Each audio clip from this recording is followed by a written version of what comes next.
ज्यादा भाषण का या बोलने का प्रोग्राम नहीं था। तो रैली की तैयारी के लिए सबने अपने अपनी बताई, कौन कितने साधनों के साथ, कौन कितनी संख्या के साथ इस रैली में शामिल होंगे। और ये सही कहा कि मुझसे पहले जो बात बताई गई कि ये रैली 24 तारीख की जो रैली होने जा रही है, ये रैली एक बहुत ही हरियाणा के राजनीतिक संदर्भ में एक बहुत महत्वपूर्ण रैली होने जा रही है। और देश में भी, देश की राजनीतिक परिस्थितियों में भी इस रैली का अपना, इस रैली की एक पहचान होगी। क्योंकि जिस बात को लेकर रैली की जा रही है, शहीद किसानों के सम्मान में आक्रोश रैली, किसान मजदूर आक्रोश रैली, शहीद किसानों के सम्मान में। मैं आप सबसे कहना चाहता हूं, जो इस रैली के लिए आप लोग होर्डिंग बनाएंगे, जो आप पोस्टर लगाएंगे, आज मैं देख रहा था, मैंने कहा हमारे भाई मोहित शर्मा, उन्होंने बहुत अच्छे होर्डिंग, राजकुमार शर्मा जी के सुपुत्र हैं, उनके पूरे शहर में लगे। लेकिन मैंने उनसे आग्रह किया कि जो अगले नए होर्डिंग लगे उनमें शहीद किसानों का नाम सबसे बड़ा, सबसे ऊपर रखवाया जाए कि शहीद किसानों के सम्मान में। क्योंकि हम याद दिलाना चाह रहे हैं इस सरकार को वो दर्द जो हमने अपने दिल में पाला हुआ है। आजाद हिंदुस्तान के इतिहास में ऐसा कभी नहीं हुआ। 75 साल के इतिहास में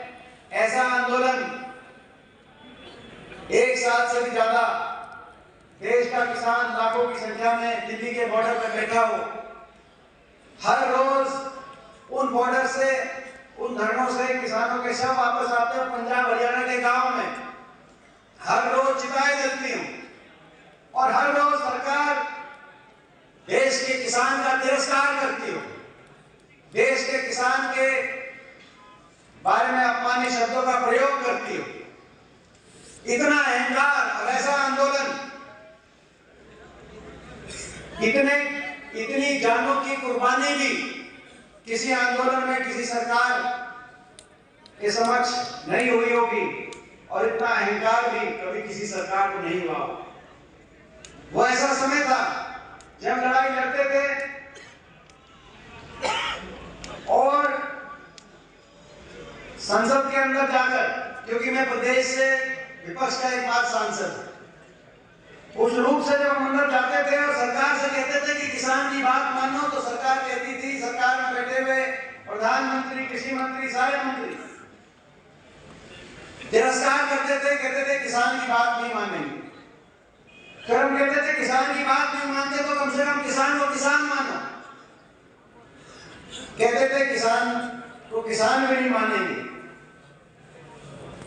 ये तो देशद्रोही, ये तो उपद्रवी, ये तो आतंकवादी, क्या क्या शब्द देश की सबसे बड़ी पंचायत में नहीं सुनने पड़े होंगे, आप अंदाजा लगा सकते हो। फिर हम कहते थे किसान नहीं मानो तो इंसान मानो। सहानुभूति के दो शब्द, अगर किसी धरने में दो व्यक्तियों के धरने में किसी की तबीयत खराब हो जाए तो शासन में हड़कंप आ जाता है। यहाँ तो एक ऐसा वर्ग, देश का इतना बड़ा वर्ग, किसान वर्ग, 750 किसानों की जान चली गई। कम से कम सहानुभूति के दो शब्द तो सरकार कहती थी, भाजपा के सारे सांसद, विधायक, सारे मंत्री कहते थे कि नहीं, सहानुभूति के दो शब्द भी नहीं हम कहेंगे। इतना तिरस्कार। ये वो वर्ग है जिसका एक बेटा ट्रैक्टर का स्टीयरिंग पकड़कर देश को खाद्य सुरक्षा देता है, तो दूसरा बेटा स्टेट गन पकड़कर चीन और पाकिस्तान के बॉर्डर पे देश को सुरक्षा देने का काम करता है। देशभक्त वर्ग है, देश के लिए कुर्बानी देने वाला वर्ग है। लेकिन इतना अपमान देश के इतिहास में, और आज देश का इतिहास आपकी तरफ देख रहा है। देश का इतिहास इस बात की तरफ देख रहा है कि जब ऐसा अपमान हुआ तो क्या उस अपमान का बदला लिया गया कि नहीं लिया गया। जब ऐसा अपमान हुआ तो उस अपमान के बाद जब चुनाव हुआ तो क्या वो लोग, उस प्रदेश के लोग, जिस प्रदेश के साथ ऐसा अपमान हुआ, उन्होंने क्या फैसला सुनाया? क्या वो प्रदेश के लोग जो 750 जिन्होंने जानों की कुर्बानी, जिन्होंने बलि दी अपने अहंकार में, क्या उस माले में जाके खड़े हो गए? या वो लोग न्याय और इंसाफ की लड़ाई लड़ने वाले किसान, और जैसे कहा गया कि हर वर्ग, ये केवल अहंकार की मार, इस सरकार के अहंकार की मार केवल किसान पे नहीं, हर वर्ग पे सरकार के अहंकार की मार। कौन भूल सकता है हमारी खेल खिलाड़ियों को, हमारी उन बेटियों को जिनको दिल्ली की सड़कों पे घसीटा गया, जिनका जो अपने न्याय की लड़ाई लड़ रही थी। ऐसी बेटियां जो ओलंपिक में हमारे देश के लिए गौरव बढ़ाने का जिन्होंने काम किया, जो केवल ये कहती थी कि हमें न्याय में चाहिए। हमारे साथ जो व्यवहार हुआ है, दिल्ली पुलिस ने आज लिख दिया, जो आरोपी था, मुख्य आरोपी भाजपा का सांसद, कि वो हर मौके पे उन बेटियों के साथ दुर्व्यवहार करता था। दिल्ली पुलिस की रिपोर्ट ने लिख दिया। लेकिन जब वो न्याय मांग रही थी, अपने निराशा में अपने मेडल को गंगा में बहाने हरिद्वार तक वो बेटियां चली गई थी, तो सरकार के वो मंत्री, वो प्रधानमंत्री, वो खेल मंत्री जो उनके साथ एयरपोर्ट जाके मेडल लेके जब वो आती हैं, तो दिल्ली एयरपोर्ट में उनके साथ जाकर फोटो खिंचवाने का काम करते हैं, वो सरकार के मंत्री जो अहमदाबाद पहुंच गए थे वर्ल्ड कप के फाइनल में, कि जैसे ही अगर भारत की टीम जीतती है तो सबसे पहले हम फोटो खिंचवाएंगे और उसकी खेल पर भी राजनीति करने का काम करेंगे, पहुंच गए थे कि नहीं पहुंच गए थे अहमदाबाद,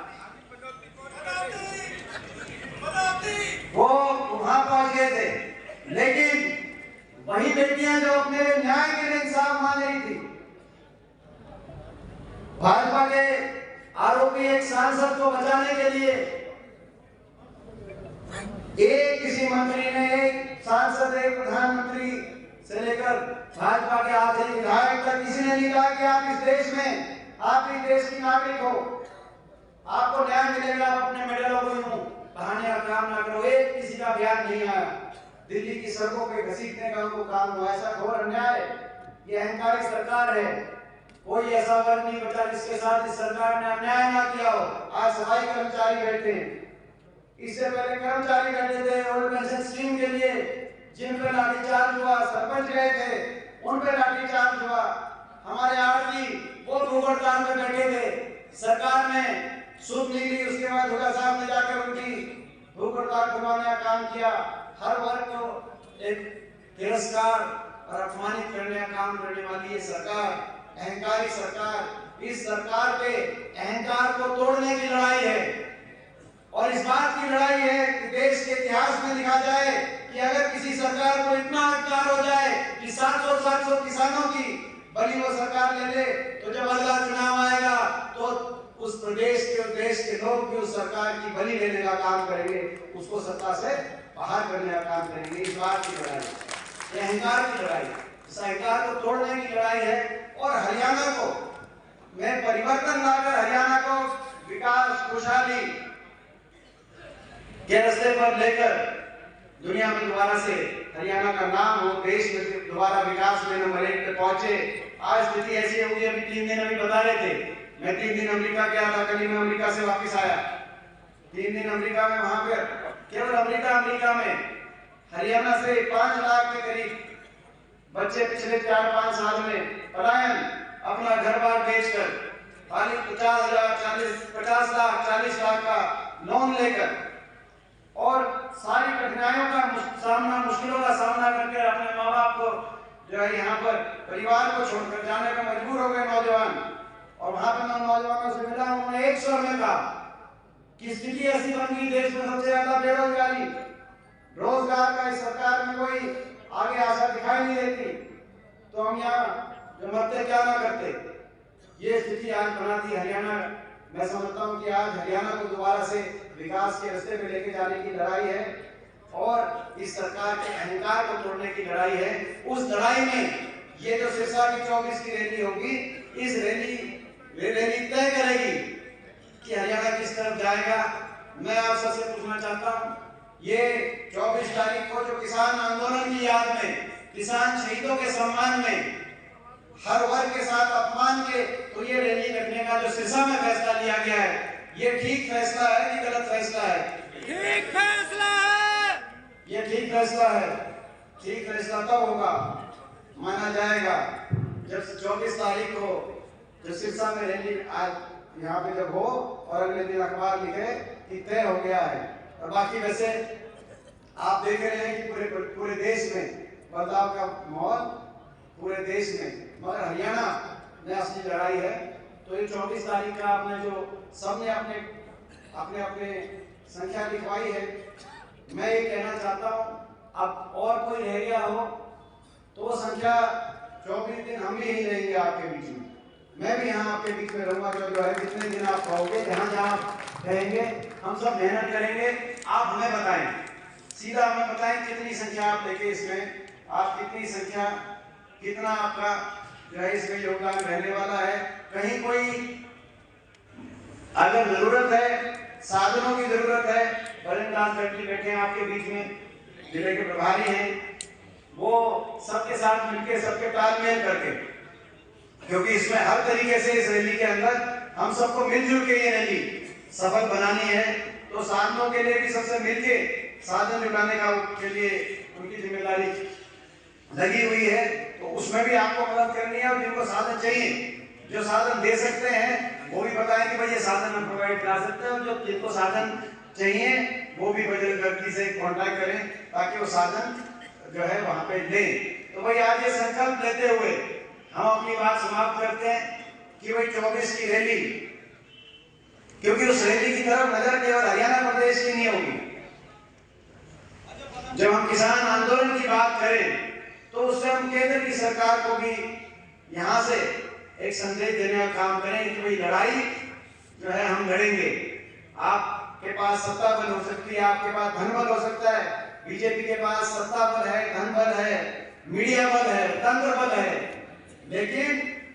हमारे पास सत्य का बल है, हमारे पास न्याय का बल है, हमारे पास सच्चाई का बल है, और यही लड़ाई हमारी है। इस लड़ाई को लड़ते हुए आज हम संकल्प लेते हैं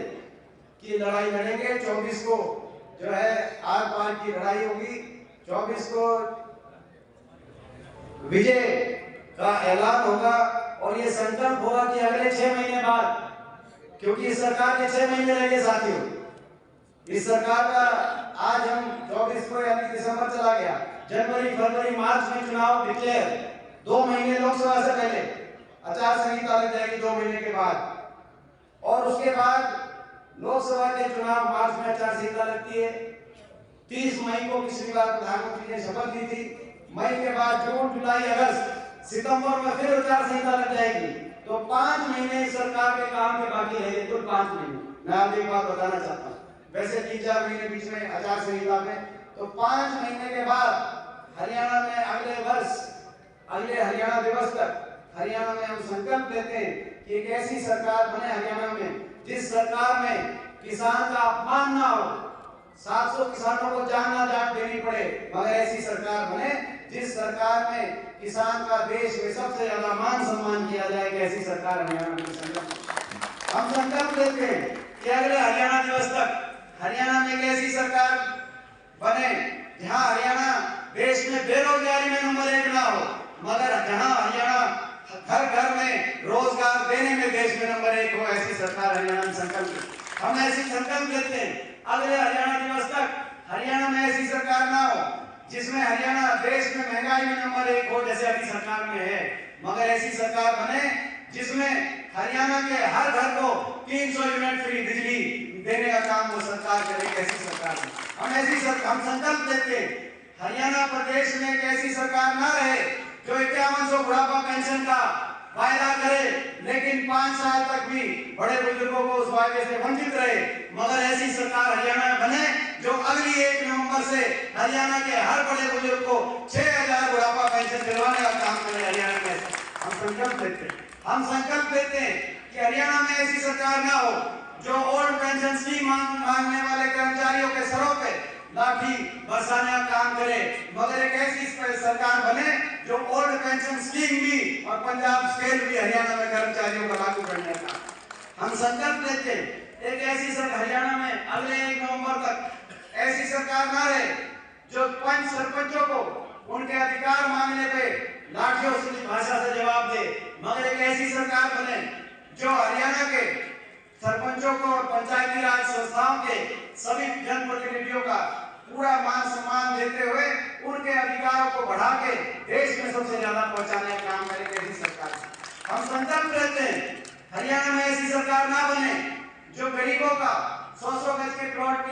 मकान की सारी स्कीम 10 साल से बंद करवाने का जो काम इस सरकार में हुआ है, मगर ऐसी सरकार बने दोबारा से हरियाणा में 100 गज के प्लॉट की स्कीम भी शुरू हो और उन 100 गज के प्लॉट जो पिछली बार हमारी सरकार में मिले थे और जो अब में आगे मिलेंगे, उन पे 2 कमरे के सरकारी सहायता से इंदिरा आवास योजना के माध्यम से मकान बनवाने का काम करेंगे हरियाणा में। हम संकल्प देते हैं ऐसी सरकार ना और बचे हरियाणा में, जहां हरियाणा की बेटियों को अन्याय का सामना करना पड़े, जहां हमारी बेटियों का उत्पीड़न करने वाले खेल मंत्री हो तो भाजपा के सांसद जो ऐसे आरोपी हो उनको बचाने के लिए उन खिलाड़ियों उन बेटियों की का इतने साथों के साथ घोर अन्याय हो, मगर एक ऐसी सरकार बने हरियाणा में जो हमारी बेटियों का भी और हमारे खिलाड़ियों का भी देश में सबसे ज्यादा मान सम्मान करने का काम करे, ताकि देश के लिए हमारे संकल्प